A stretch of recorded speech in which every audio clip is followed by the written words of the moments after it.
Well, good morning. You keep catching me in my car. I seem to be on the go lately. I'm out and about today. Got quite a bit going on, a pretty busy schedule, but exciting. I'm going to be meeting with a client this morning, doing some coaching, some one-on-one coaching with her, and excited to support someone in this way. And one of the things I wanted to talk about today was the approach we take to our lives, because I think self-help, inspiration, motivation, we've always heard about that proverbial onion. And, I get that. I dug into that onion so many years because I wanted to clean and clear out. And then, I had a thought. I've had a thought, we could either look at life and ourselves as the onion, or we could look at ourselves and life as the lotus. And I feel like if we look at life as the onion, then we keep going deeply into the layers, layer after layer after layer, and the deeper we go, the darker it gets. And we keep going into that place to the very center, but it's also going to be very, very dark. There's never going to be light in the center of an onion, just continual layers. And so often within those layers, we get caught in those filmy veils and we get stuck. And so rather than looking at your life and looking at your experience of growth as an onion that you continually go into, what if we looked at life and yourself as a lotus? Because a lotus actually celebrates the mud and the muck and the mire that it begins in as a seedling, and it works its way up to really strengthen itself and have courage to rise and grow itself until it finally pushes through the hard earth, touching the light, and then continually growing above that even, so that it then opens and blossoms to the sunlight and opens to that radiance that it is. And so it's still doing the same stuff. It's still looking at things. It's still understanding that we can be in difficult situations, obstacles, and challenges. But it is the approach by which we are tackling those obstacles and challenges. So if you've been identifying with the proverbial onion, how about getting rid of the smelly stuff? How about moving beyond the multiple layers and veils that you keep getting wrapped up in?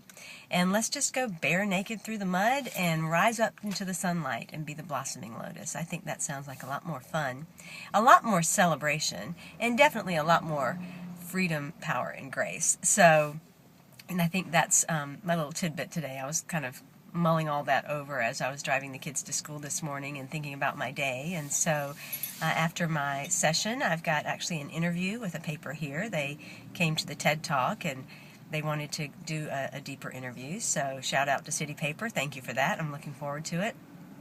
And on top of that, I've got some interviews I'm doing this afternoon for my 11:11 Talk radio show. There's a lot that's happening, and it just dawned on me it's the middle of the month. I've got to get another book finished by the end of the month. I've got to finish getting this Kickstarter campaign funded for the Rebel Road Tour. So please visit the Kickstarter page and look up therebelroad.com. And if you like what you read and like what you hear, please pledge and receive some of the great stuff back for your pledge.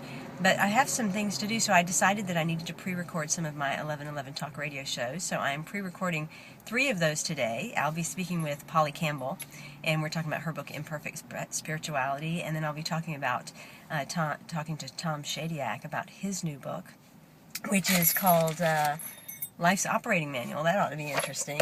And then I'm going to be talking to Linda Graham, and we're going to talk about bouncing back, rewiring your brain for maximum resilience and well-being.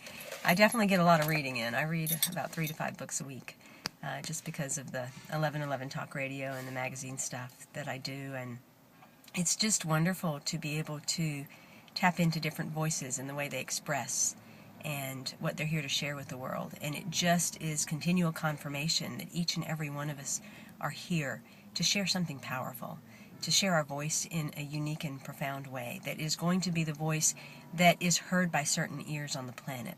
And so there is no voice that is less valuable than another, and I invite you to discover yours, to discover the way that you are here to experience and express yourself, to discover what it is that you can do that will let you feel that all of that stuff in the muck and the mire was worth the forcing and the pushing and the rising and the blossoming into the sunlight, so that your radiance is fully expressed and embraced and seen on this planet.